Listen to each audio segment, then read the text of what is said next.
circle centers for Cousins, a shot, and he scores. Dylan Cousins makes it 3-0 Lethbridge here. Myra going to take it coast to coast on a backhand, scores! To the blue line, Vandalese, that effort, tip, scores! Carson Folk is Mr. Teddy Bear! A deflection. He scores! It's over! It's over! Game 7, overtime, hero! Hi, hello, and welcome to the WHL Podcast. I am Zach Hodder, the Manager of Player Development for the WHL, and your host for this week's episode. We have Vancouver Giants goaltender Trent Miner on this week's episode, along with two top prospects for the 2021 NHL Draft. Both of them are defensemen, both of them play in the U.S. Division. It is Marc Lajoie of the Tri-City Americans and Graham Sward of the Spokane Chiefs. But before all that, it's time for the news and notes.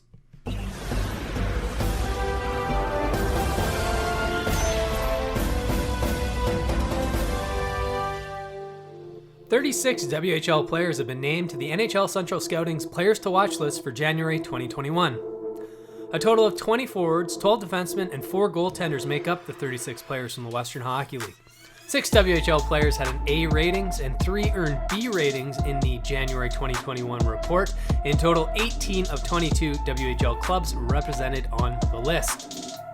The Saskatoon Blades have acquired defenseman Wyatt McLeod from the Edmonton Oil Kings.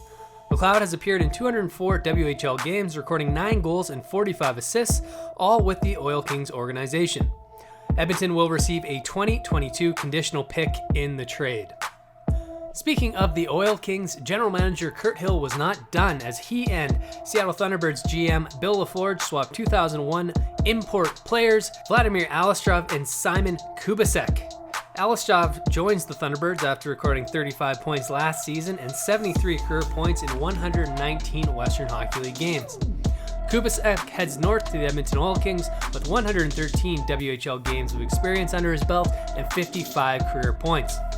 We end today's news and notes with some very difficult news. Kamloops Blazers forward Kyrell Sopatik has suffered life-altering injuries following a snowboarding accident this past weekend. The WHL would like to extend our thoughts to his family, his friends, and his teammates during this difficult period, and we hope he makes a full and safe recovery. And he's got the puck. Sasha, he'll go cross ice. Here's a wrist shot, scored! Lajoie, low, inside that right pipe, has tied this game at 2. Marc Lajoie with a bolt. Today I am joined by Tri-City Americans defenseman and the 14th overall selection from the 2018 WHL Draft. It is Marc Lajoie. Marc, how are you doing? Yeah, doing good. Thanks. This is such an interesting time. We should be in the second half of the season, past the trade deadline, on our way to getting ready for the playoffs, but we're getting ready for the season to start. So what have you been doing over this time to stay healthy, to stay prepared, and to stay sharp for the start of the WHL season? Yeah, no, it's definitely different. Something I'm not used to for sure, starting the season in February. So, but no, I've just been training every day. Getting on the ice as much as I can, just trying to get ready for the season. Well, talking about that season, let's look back on last year. You had quite a good season for a defenseman in the Western Hockey League. 8 goals, 5 assists, and 13 points in 63 games to go along with 68 penalty minutes. But for yourself, what do you think was the biggest adjustment for you to become a consistent everyday player in the Western Hockey League? I think just getting used to the speed of the game. I mean, guys in the league are so fast, and they make plays at such a high level. So being able to adjust to the speed of the game was definitely the biggest thing for me. And I mean, you're going to have to keep adjusting to that speed as you keep moving up. So it's great to see you're able to do it at 16. And when you look at your game from last year, if you were to look at yourself before those 63 games and you were to look at yourself after, where do you think is the area that you developed your game the most? I think, like I said, the speed was the biggest part. So I think I felt like I got faster, throughout the season, just to be able to keep up with some of the top guys on other teams. So that's definitely the biggest thing. How did you work on that speed? Because I talk to a lot of guys and they say, we have forwards that talk about, I just found a way to create more opportunities. And I like to ask, well, how did you create more opportunities? What did you do in practice? So, what did you do to develop your speed? What did you do in practice? What did you do away from the rink? Yeah, our assistant coach, definitely helped a lot with that. And I mean, he had a couple guys, kept us after practice, and we did a lot of work on that. So he was definitely a big help. And then off the ice, doing like some agility stuff. So stuff like that just to help. Well, this ties in very well because we are about to see your speed on full display. I have a clip of you. Let me know if you can see it when it comes up. And then just kind of take us through this play here. What's going through your mind? Just to set the scene, this is overtime, 3-on-3. Take it away. Yeah, so when I got the puck here, I kind of noticed that, the guys were going for a change, and then Zumak there stepped back. So I saw I had a little bit of space, and then when I saw I had a step on him, I just tried to get it on net, as fast as possible. And then when it went in, it was a relief because, we kind of struggled through that month, and to get that win against Spokane was definitely big for us. And the great thing about that goal is that, as you pointed out right there, it looks like you identified that was Zumak on defense, and you knew that that's a forward playing defense, and you just took him wide, used your size and that speed you talked about. And then again at the end, when did you realize that the goalie was going for the poke check, and did you see that the whole time? Honestly, no. I just tried to get it on net as quick as possible, and lucky enough, I ended up trying to poke check. So, I wish I could say I meant to do it, but no, I was pretty lucky. Well, pretty lucky. It looks like a very high skill play to me, but that's all right. You can call it luck. You're unique in the fact that your dad is a, very accomplished coach. He's been a head coach in the Western Hockey League. What has he been able to do for you to help you get to where you're at?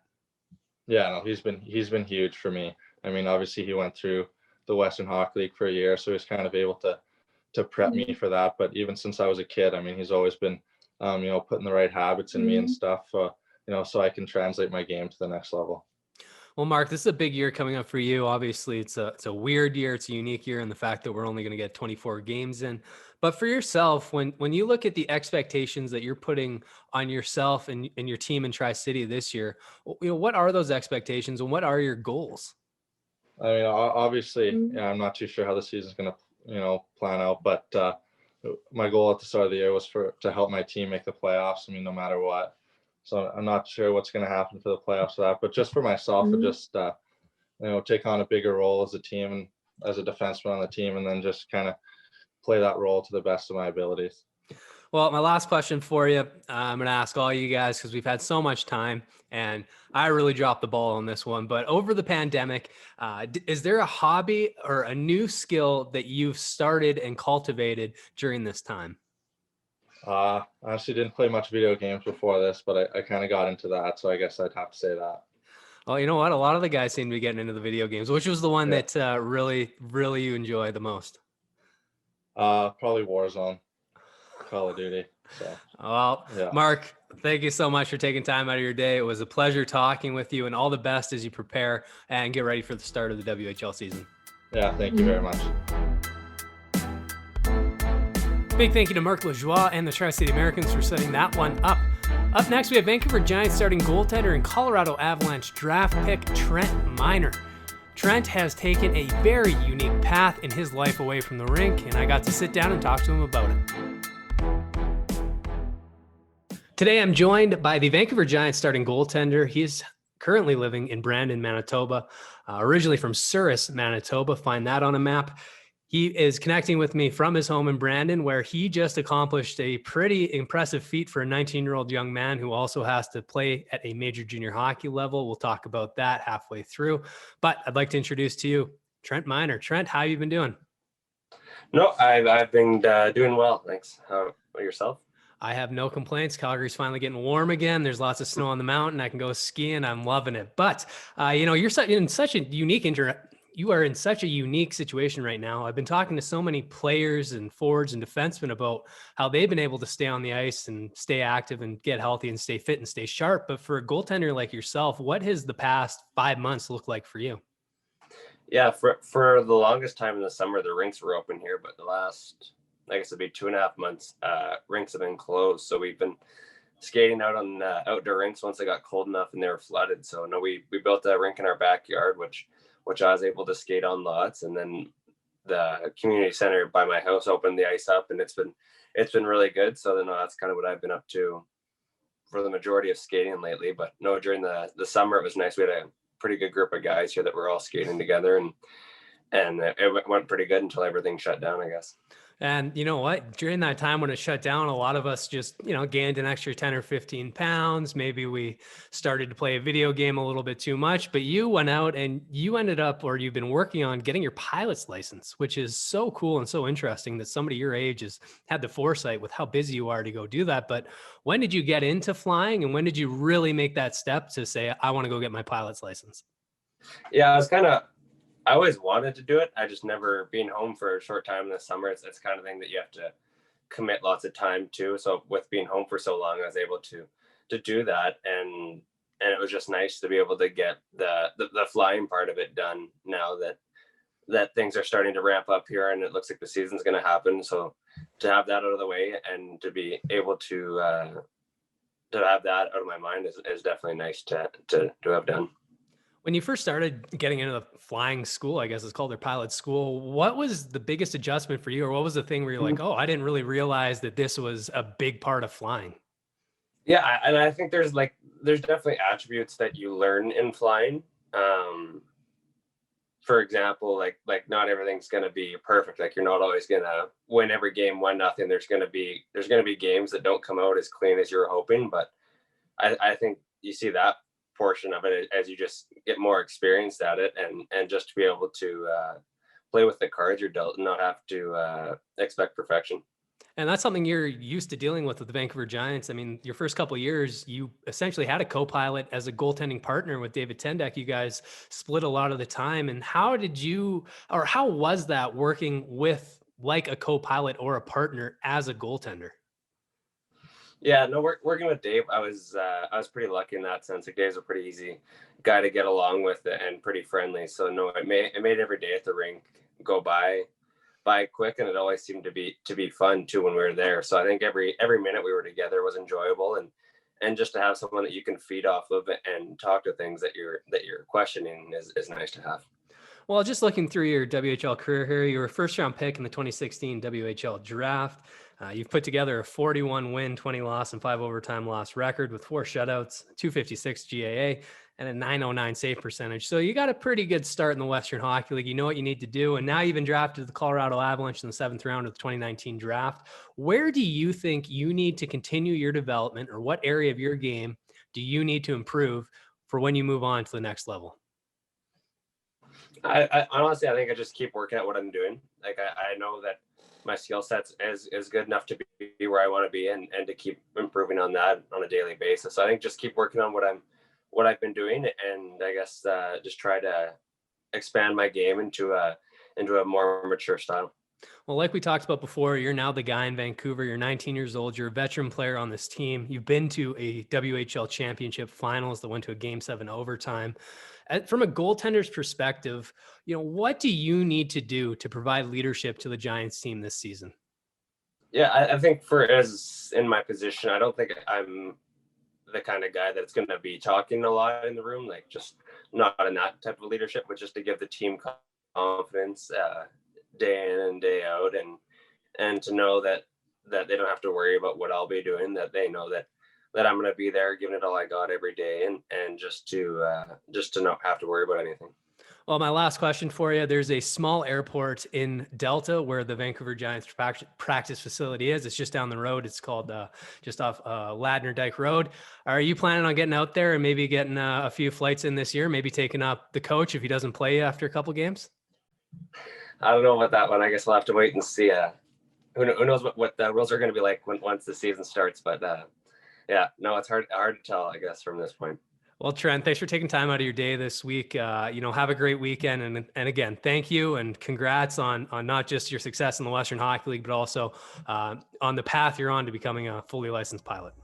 Yeah, thank you very much.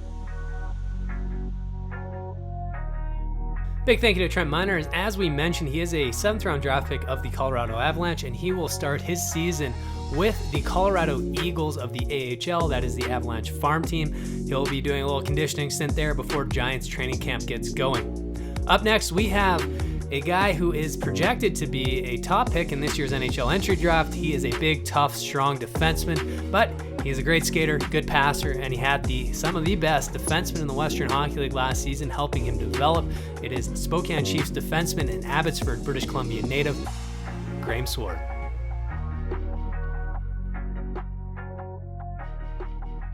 Today, I am joined by Spokane Chiefs defenseman. He was the 17th overall selection at the 2018 WHL draft. You might hear his name get called at the 2021 NHL draft whenever that is scheduled. But I am pleased to welcome Graham Sward. Graham, how are you doing today? Good. How about yourself? I am doing well. Let's talk about what you've been doing so far. It's such a unique and interesting year. Obviously, it's been difficult for our players who haven't been able to play. But what have you been doing to stay on the ice, to stay healthy, and to stay fit? With COVID and stuff, different things have been shut down, restrictions and stuff, kind of bounced around a bit. But once I got home, I started skating right away with some private skills sessions and stuff. And then through the summer, more skills, stuff like that. And then I trained a little bit with the Chilliwack Chiefs. They let me come out to a couple of their practices at the beginning of the year. Me and a couple other WHL guys got to skate out in Chilliwack with a couple of their players would come out and just kind of fill in the numbers. But yeah, there's not really too much going on with COVID. It's kind of been a weird year for sure, but trying to stay in the gym and stay on the ice and prepare for the next season. Yeah, saying that mental focus, that sharpness that you need right now. You don't get distracted and, go off with your friends that are just hanging out on the weekends, having a good time. You got to keep committed. It's, it's a great lesson. It's a good opportunity too, to work on that mental toughness. But when we look back on last year for yourself, a really, really strong defensive core on that Spokane Chiefs team. You have a guy, Ty Smith. He's currently in the NHL. He's at a point a game for a defenseman. I mean, how unbelievable is that? You look at Philip Kral, another guy who signed an NHL contract. But for yourself coming in at 16, what were those guys able to teach you, and what did you learn from having such a good, experienced veteran group on the back end? I mean, having those guys there was great. I know Smitty really helped me a lot. Although everyone helped me, Crawler, Smitty, Kinger, Bobby Russell, Duker. Well, Matt Lajoie, while he was with us, he got hurt there. But I took a little bit out of kind of everyone. I came in with the mentality to try to just be a sponge and soak up as much as I could, because obviously those guys are veteran guys in the league and they're there for a reason. So that was kind of one thing I tried to focus on, was just to learn a little bit from everyone. But yeah, I definitely learned a lot of stuff. Practice, they kind of pull me aside and kind of show me how to do things and try this, try that, different stuff. So I definitely learned a lot from those guys, and I really appreciate all of them. And what's interesting is you're going to be that guy in a few years who's helping that next generation of players that are coming through. And it's, that's where that culture is built. It's through great leadership like that passed down through the players. And, it's not just about learning how to play in the league, but it's about learning about the league. I mean, you made a big jump from your 15-year-old year in the BC Major Midget Hockey League with the Fraser Valley Thunderbirds to the Spokane Chiefs. What were the biggest adjustments that you had to make once you actually made the Chiefs roster and were a regular player on that team? I mean, obviously the difference between midget hockey here in BC and the WHL is night and day. I mean, those guys are future NHL players, some of them, and not a knock on midget hockey. I mean, I had a great time playing major midget, but just the level of compete and the intensity and the speed and the strength is just, it's amazing. I mean, you're playing against guys who are a year or two older than you, to playing guys who are 20, full-grown men. That was probably the biggest jump, was just the speed and the strength, and kind of learning how to play my game and gaining a little bit of confidence is definitely big. I think all young guys kind of struggle with that whole confidence thing. I think that's pretty natural, but that was probably the biggest jump for me, was just kind of learning what I could do, what I couldn't do, the difference between midget and the dub. Well, let's talk about that confidence and learning what you can and can't do. We've got a goal clip here. You scored 2 goals last season. The first one was an absolute snipe from the blue line. You put it right underneath the bar. We talked about it before, but this is just a really fun goal. It shows that hockey IQ and the confidence that you're talking about. So let's just pull it up here. And then if you could kind of take us through what you remember about this play, and we'll just go from there. Up the right side, Zubac across the blue line. Zubac between the circles. Out front, a shot. Yeah, so I mean, I didn't really have to do too much, if I'm honest. That's a pretty impressive play by Zuni. Just to see that pass and to see that lane there. I mean, growing up as a kid, you always hear your coaches barking at the forwards to go to the net, drive the net. So that's what I'd heard in the past, and that's kind of what I did. Just drove to the net with my head down, try to push that D-man back, and Zumi found me backdoor, which it was a great pass. So I didn't really have to do too much on that one, but yeah, it was definitely nice to score. Owe it all to Eli though. Last season, 55 games, 2 goals, 15 assists, 17 points. A really, really good season for a defenseman like yourself. I see you as a Joel Edmondson type of defenseman who can play that tough game, but is also super, super reliable in his own end, but can provide that offense. And I mean, you've already shown that at 16 with the points that you put up last year. But what's the step you want to take in this upcoming season when it comes to the development of your game? Yeah, I mean, obviously every hockey player wants to contribute to the team. Just trying to figure out how you can contribute. And I think I kind of learned a little bit last year about my game and kind of what I bring to the team. So yeah, that's definitely some going into my next season. I want to contribute more in terms of points and from the blue line, try and score a little bit more and help the team win games on the score sheet. But at the same time, I still want to be a reliable guy on the back end and kind of play my position and stop their top line from scoring would be my goal this season. But yeah, obviously just to come in and contribute a little bit more than I did last year and kind of bring the same mentality I had last year, just to keep learning and try and improve every day.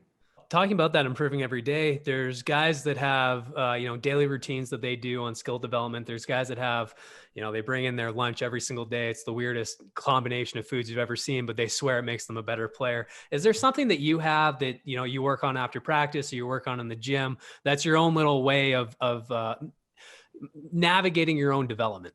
I mean, no, not really. I don't have one thing that I kind of stick to. I try to kind of work on things for a little while and then kind of find something that also needs work. I mean, having Adam Maglio's our RD coach last year, he's our head coach now, was really good for me. He helped me a lot with kind of the transition into big boy hockey and kind of the little details and how important they can be. So that was something I definitely worked on a lot last year, and I'll probably continue to work on this season coming up too. Oh, Mag's talking about the big boy hockey. I love it. My last question for you here. It's been about 10 months now since the pandemic has shut down essentially the world. Has there been something that you've started, like a hobby or a TV series, a book that has gotten you through the pandemic? No, not really. I've started a couple TV series, but most of them are finished now. I mean, it's been a little while, so lots of Netflix. Well, in my off time, I know here in BC we got a lockdown. You're not really allowed to see anyone. Try to stay in your own house. Only travel if it's essential. So a lot of time spent with my family and lots of Netflix, video games with my buddies. Try to stay in touch with those guys. I got a couple friends playing in the BCHL, so they're not close to home right now. So video games are kind of how we would hang out. But yeah, I don't really have any hobbies. I'm not a big reader or building planes type of guy. I kind of tend to just stick to my Netflix, and I watched a lot of The Ranch. I've watched it twice now actually on Netflix. The Ranch, that's your go-to. Well, you might be interested. I just started this show, Yellowstone, on Amazon Prime. If you haven't gotten a chance to watch that. Yeah, I saw that. I saw a commercial for it the other day. I thought it looked pretty good, but I got to get through Sons of Anarchy first. Oh, yeah, trust me. Get through Sons and then get to this show. It's unreal. But Graham, thank you so much for taking time out of your day today. I wish you all the best of luck as you prepare for the start of the season, and that you and your family stay safe and healthy throughout this time. Awesome. Thank you. I appreciate it. That is it for the WHL podcast this week. A big thank you to Trent Miner, Marc Lajoie, and Graham Sward for taking time out of their weeks to sit down and have a conversation with me. My name is Zach Hodder. You can follow me on Twitter at Zach Hodder. You can follow the Western Hockey League at the WHL. And for everything WHL, including scores, news, and video, you can go to WHL.ca. We will be dropping another episode next Wednesday. I hope you have a great week. Stay safe, stay healthy, and enjoy life.